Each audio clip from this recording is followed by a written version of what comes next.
E aquele avião, a gente tá comentando antes de começar o programa, aquele avião que sumiu no meio do Pacífico, esse caso, como que ficou? Nenhuma Esse informação? caso é engraçado, né? A gente não tem nada desse avião. Mas a situação, o que foi que aconteceu? Ele saiu de onde, ia pra onde? O Vilela tá falando do Malaysia MH370. Esse é o número do voo. Esse é um voo que decolaria lá de Kuala Lumpur, na Malásia, e tava indo, agora não lembro se é Pequim, acho que é Pequim, ia pra Pequim. Ia pra algum lugar na China. Tá. E uns 40 minutos depois da decolagem, ou um pouquinho mais, ele, no meio ali desse oceano, não sei se é o Oceano Índico, não sei agora, minha geografia fugiu agora, mas ele tinha que reportar uma posição em um ponto específico no espaço. É um latitude e longitude. Reportar significa reportar assim. Ele sai, vai subindo e o avião segue uma trilha no ar, que é invisível, tá. Mas são posições de GPS. Em altitude e... Não, é latitude e longitude. Tá. Né? Leste, oeste, tá. Norte e sul. E aí, quando ele passa, o plano de voo é em cima desses pontos. E alguns pontos ele precisa ou trocar de frequência do controle de voo, ou reportar uma posição. Nesse caso, existiu acho que é posição, não lembro agora, eu ia falar Tazil, mas não sei se é Tazil. Mas enfim, ele tinha que reportar em determinada posição para trocar de controlador. E quando chega bem perto dessa posição, ele fala, o comandante do voo, fala com o controlador e fala: obrigado, boa noite, e vai trocar para o outro. Só que nesse momento é desligado o transponder, o avião fica invisível. Caramba. Ele não se comunica com o outro, e aí começa toda a história. A Netflix fez um documentário desse... Eu não assisti aí. Cara, é um suco de teoria de conspiração. É? Que você não acredita. Fato mesmo não tem nenhum, é só os caras imaginando o que poderia ter acontecido. Existem os fatos, mas como ninguém sabe o que aconteceu, aí... Nós tem um cara lá, um tal de Jeff Wise. Esse é um jornalista. Que ele até no início, as pessoas até respeitavam ele, mas ele pirou na batatinha de um jeito. O que ele fala? Puta, ele escreveu um livro falando até de que um agente russo tinha conseguido com um laptop entrar no porão eletrônico do avião, conectar o laptop no sistema do avião e passar a controlar o avião remotamente através do laptop. Cara, não conhecer nada como é que funciona o sistema de avião pra falar uma coisa dessa. Uma outra teoria dele é que o avião não foi pro sul. Sim. Ele foi pro norte e pousou em alguma base russa. O cara tem tara com russo, porque ele coloca russo em todos os lugares. Ele acha que foi alguma coisa que os russos fizeram pro avião sumir. E, pô, a Netflix coloca esses negócios, sabe? E o contraponto fica muito sutil. Sim. Então, a gente vive numa época que a garotada mergulha nessas teorias de conspiração, né? E a verdade tanto faz, né? Eu acabei fazendo a minha mesmo. Fiz uma live com contando a minha teoria a respeito do Malásia. Alienígenas.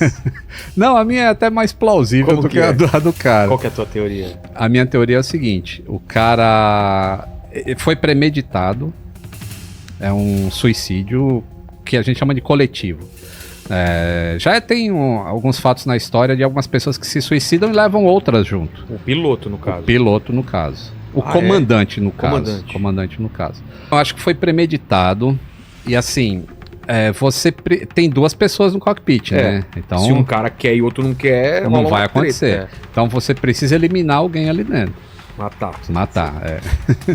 E existe uma maneira de fazer isso. Que eu não vou falar qual que é, obviamente, mas existe uma maneira de fazer isso dentro desse avião específico que eles estavam.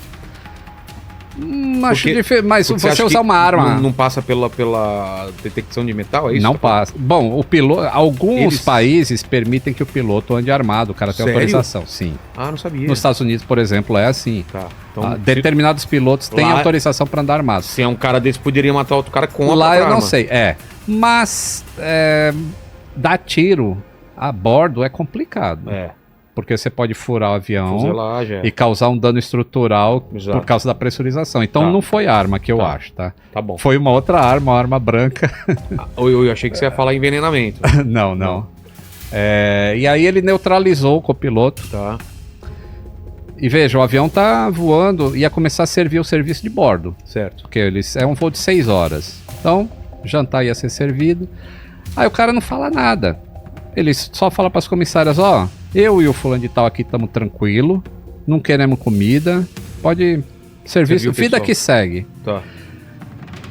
Ele tinha conhecimento de algumas coisas do avião, até de desligar o sistema de entretenimento.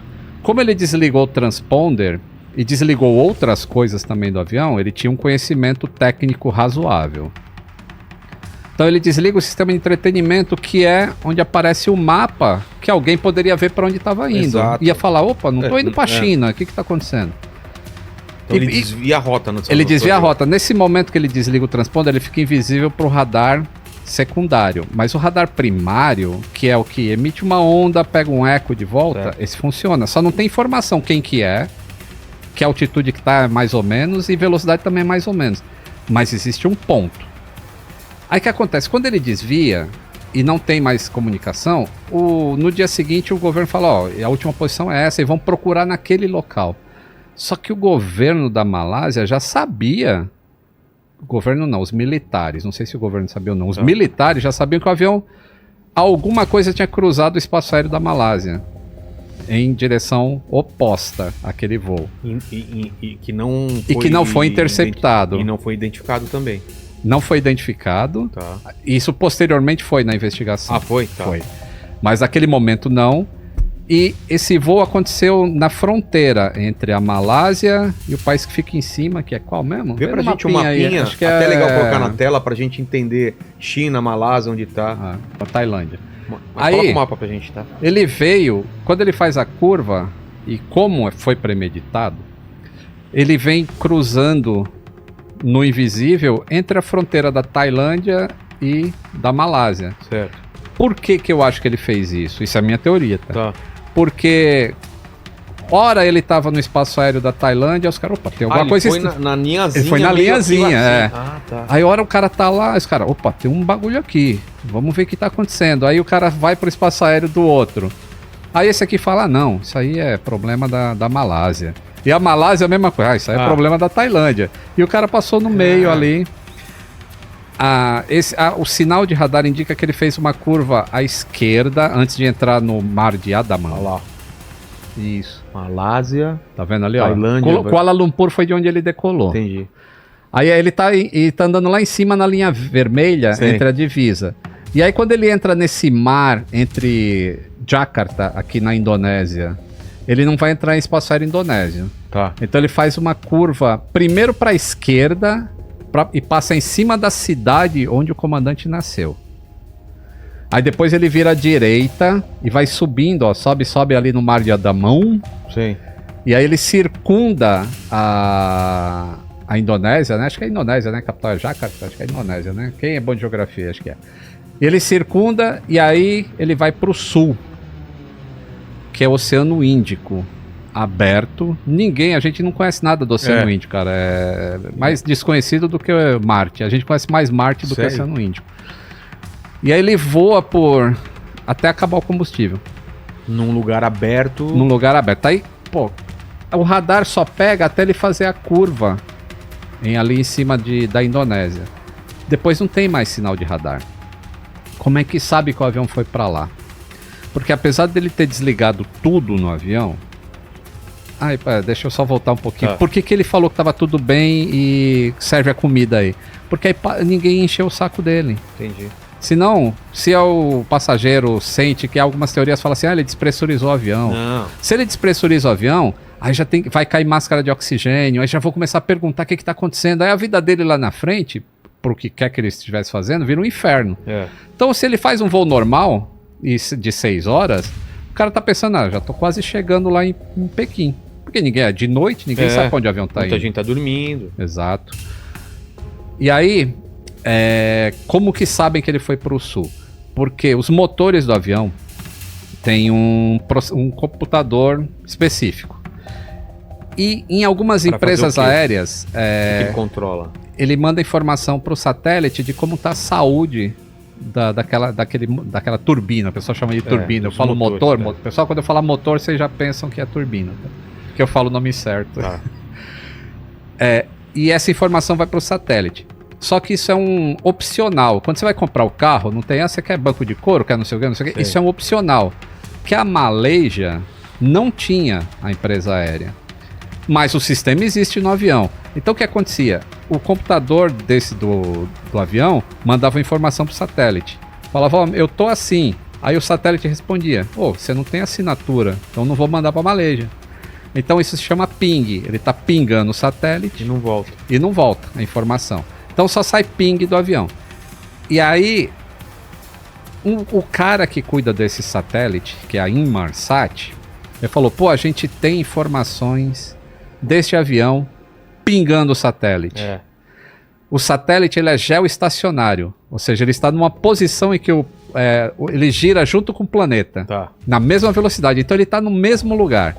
E eles falaram, se a gente consegue medir a frequência dessa onda que está saindo do avião e vindo para cá, através de efeito Doppler, a gente vai saber se ele está indo para o sul ou para o norte. Olha, efeito Doppler, para quem não sabe, moçada, sabe quando você está na rua e vem uma ambulância e passa assim e faz uau, uau, uau, uau, uau, uau, e aí muda a frequência dela. Quando ela está se afastando é um som, quando ela está vindo é um outro som.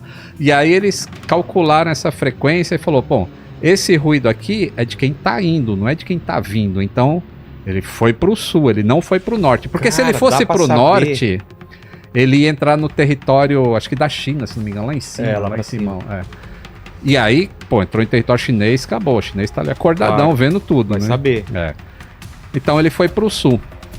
Acabou o combustível e o avião foi pro saco. Faz sentido. E aí as pessoas pensam assim, mas e o fato de passar em cima da cidade dele? Então.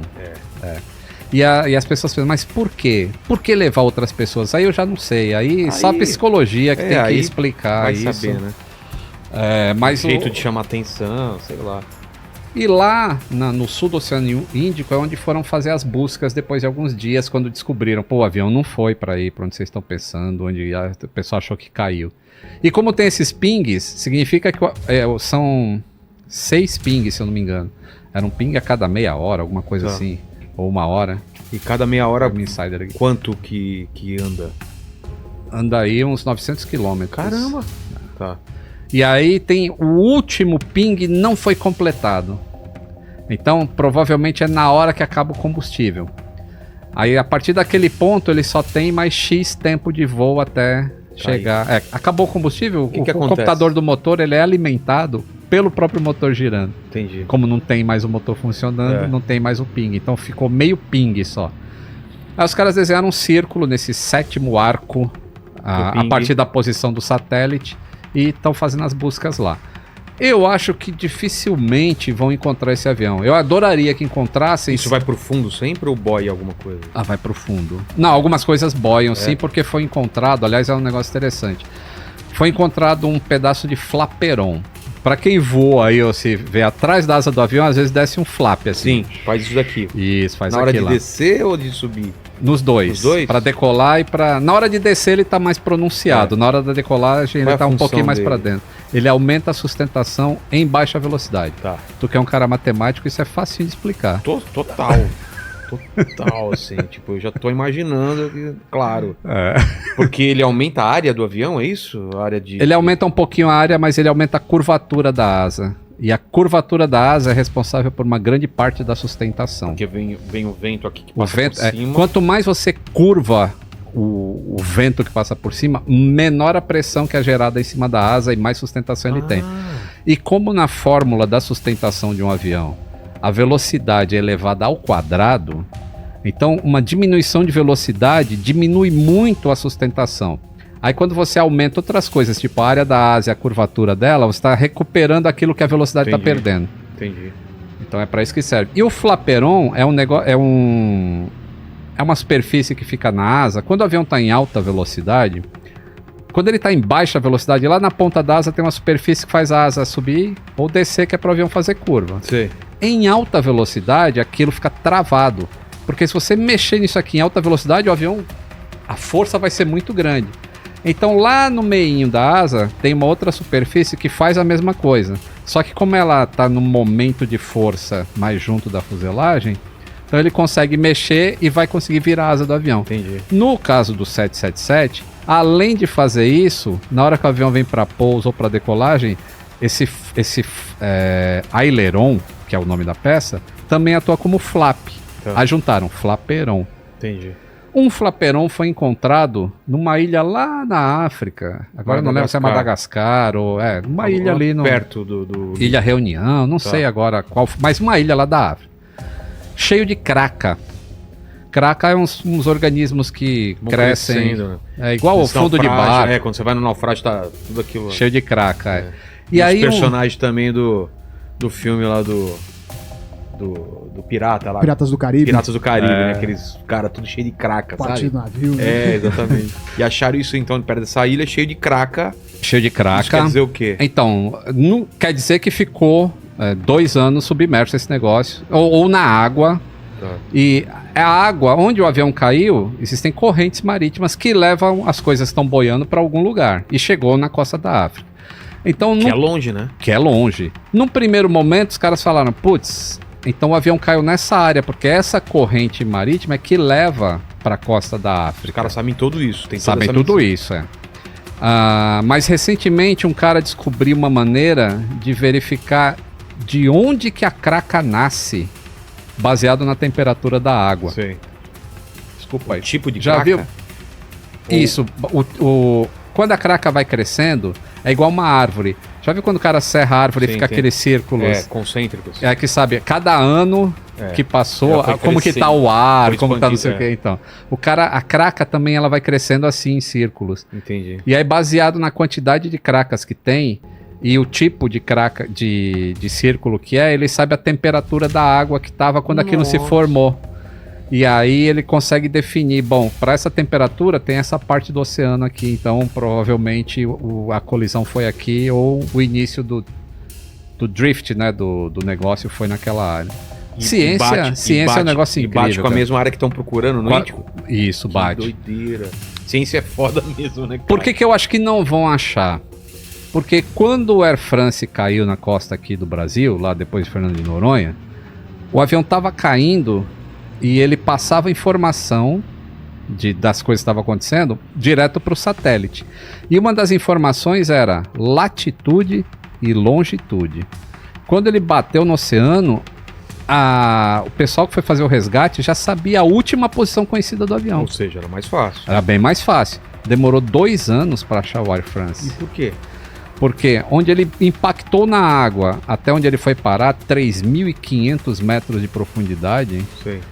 existe um deslocamento de água e... Pra que lugar que ele foi, entendeu? Aí você pega isso no Oceano Índico, que é profundo pra caramba, é 6.000 metros lá, é coisa absurda. 6 quilômetros pra baixo. É uma busca muito difícil, muito cara. E que o retorno em si não vai ser muito... Produtivo, você acha? Produtivo, porque o avião estava bom. Então o Fly Recorder vai mostrar os dados de voo que estavam normais. Só estava fora do plano de voo. E o gravador de vozes, ele só grava as últimas 2 horas de voo. Então se nas últimas 2 horas o cara não falou por que ele fez aquilo, não tem informação útil nenhuma na caixa de voz também. Dentro da sua teoria, ele pode ter querido deixar uma mensagem para os familiares ou para busquem conhecimento. Exatamente. Ou eu tenho que falar uma coisa para vocês que os alienígenas... Aí cai o avião.